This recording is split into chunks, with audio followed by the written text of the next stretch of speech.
Hello and welcome to Trojan Talk. I'm your host, Aaron Taylor. With me today is Larry Strickland, artist, here to talk about some work he has on display here at Troy University. I want to thank you for joining me here today. Glad to be here. Well, Larry, first off, a lot of people are already familiar with some of your work. Probably one piece of your work is one of the most famous pieces of art on campus, the Trojan Warrior statue on the quad. They also say it's one of the most photographed. Most photographed.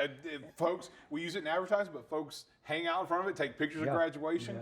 So folks know about that, but that's kind of a rarity for you in working in bronze because you normally work with wood, right? Well, I do a lot of different bronze, smaller bronzes. That's the largest bronze I've done. And I worked on it for 2 years, and it turned out the way you see it now, but it had more of a It's actually right behind us right here. I didn't even think about that. It's right there behind us. So. Yes. It's but that piece there, you also have another piece on campus that you see in Trojan Arena. It was the first Trojan. The first Trojan you did, and that piece, I've always loved that piece. It's a piece of driftwood sculpture, right? It's lightered. Lightered, okay. Yeah, some people call it light wood, but the southern slang has gone to lighter. It's really heart pine. It's the remnants of the longleaf yellow pine. And it's the root sections of deadfall and also the trees that they had cut. Now, Florala, where I'm from, and the little town of Lockhart, that is why they're there. At the turn of the century, it was the place to be, was Florala. They had opera houses, they had saloon, golf courses, because of the timber industry. And these are actually, it'd be like finding dinosaur bones, except it's wood, very dense wood. And that's led to where we're talking about right now. This exhibit that's on display at the International Art Center is a lot of it is this woodworking. Most that of you have it is. I'll carve anything that's good and sturdy, like oak. Actually, one piece has oak, but most of it's the lightered. It's usually, I'd say 80% of this show is lightered, and it takes on in South Alabama and Northwest Florida, where I live in Destin, there's a lot of clay, and where these roots that I'm finding, they have a tendency to turn up on themselves. It's kind of like the Trojan over at the arena there.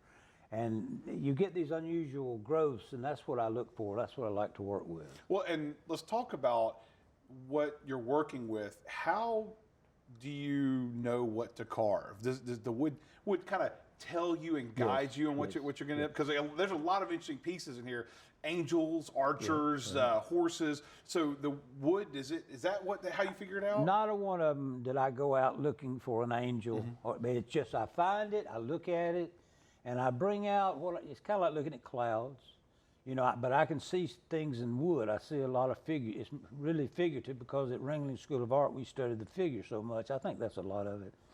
But it could be anything. And the wings to the angels with the feathers, when you split the lightered, it has a tendency to look like feather. And so that lends itself right there to angels or birds. I've done all kinds of things, birds and...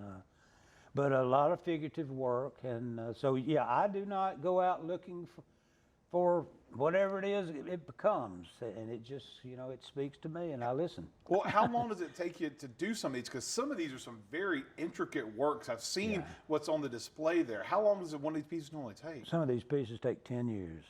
Yeah, and I work with them, and every now and then I'll find a piece, and I'll go, oh, yeah, I know where this goes. This fits on this piece. And it's like a puzzle, it's just finding what I need, and if I don't have it, I wait until I find something, and it usually shows up for some reason. And let's talk about, and this, I've heard that this exhibit maybe kind of pushed you a little bit into finishing some of these pieces that may have been dormant. They've been standing there for 10 years. And I said, this is a great chance for me to push and get these things finished, because it's bothering me not to finish them. But it was a great push, good stimulus. And what do you hope folks, if they come and visit the International Art Center, what do they take away from seeing this work? Because obviously there's got to be a message packed behind it. There's a positive message I'm trying to get across. I'm a positive person, and so that kind of comes out in the wood, but kind of an uplift feeling. There's a lot of bad things in the world, but this wood seems to have a tendency to go to a positive side, and so that's what I would hope they would see. And get the chance to see that. I know that the exhibit's currently on display at the International Art Center. It'll be there through February, is that correct? February 5th. So if folks want to see it, it's there in the main lobby there at the National Come Art on Center. in and look at it, yes. Check it out. We expect quite a few people to show up. I have All a right. lot of people showing interest, and so And a lot of folks in this area, I know, familiar with the work already and want a chance to see it all in one place. that's it. Well, that's what I would, it has a power to it in a group, as a body of work, rather than just a single piece here and there. Well, looking forward to see it again, and I want to thank you for joining me here today. I'm glad to be here. And thank you for joining us on today's edition of Trojan Talk.